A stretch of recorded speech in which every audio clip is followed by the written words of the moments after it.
అబ్రహాము 120 సంవత్సరాలు దాటిపోయినాయి, పెద్ద వయసు అయింది. అప్పుడు దేవుడు పరీక్షించారు, ఈ కుమారుని నాకు బలిగా అర్పించమని.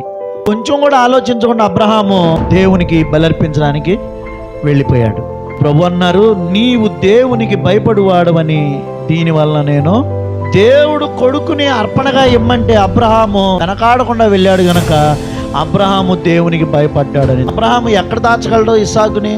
దేవుడు బలర్పించమన్నారు కనుక నా కొడుకుని దేవుడి చేతులకు చిక్కకుండా ఎక్కడైనా దాయాలి అని దాయగలడా? ఆ సంగతి అబ్రహాముకి తెలుసు. దేవుని పిల్లరా, దేవుని సమయాన్ని నువ్వు దొంగిలిస్తే నువ్వు భయపడవా? నీ పిల్లల్ని దేవుని సేవకు ఇవ్వకుండా నీ కోసమే వాడుకుంటున్నావు, నీకు భయం లేదా?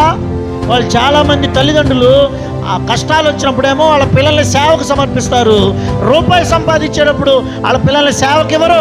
నువ్వు దేవునికి ఇవ్వకపోతే నీ పిల్లలకు అది ఆశీర్వాదం కాదు. ఆ భయం నీకు ఉండాలి. నేను దేవునికి మాట ఇచ్చాను, మాట తప్పితే దేవుడు ఊరుకోరు అని భయం ఉండాలి మనకి. దేవుడు ఇమ్మన్నాక ఏం చేయాలి? ఇచ్చేయాలంతే. దశంభాగం ఇమ్మన్నారు, మరేం చేస్తున్నావు? అయ్యా అమ్మో దేవుడు సొమ్మంటే చాలా భయం అయ్యా, నాకు భయపడతానే తినేస్తున్నానయ్యా. ఏంటి? కొంతమందికి భయమే. అరే ఈ నెల దశంభాగం ఇవ్వలా, ఈ వారం దశంభాగం ఇవ్వలా, చాలా భయంగా ఉంది, అయినా తినేస్తున్నావు. మరి ఇదా భయం అంటే?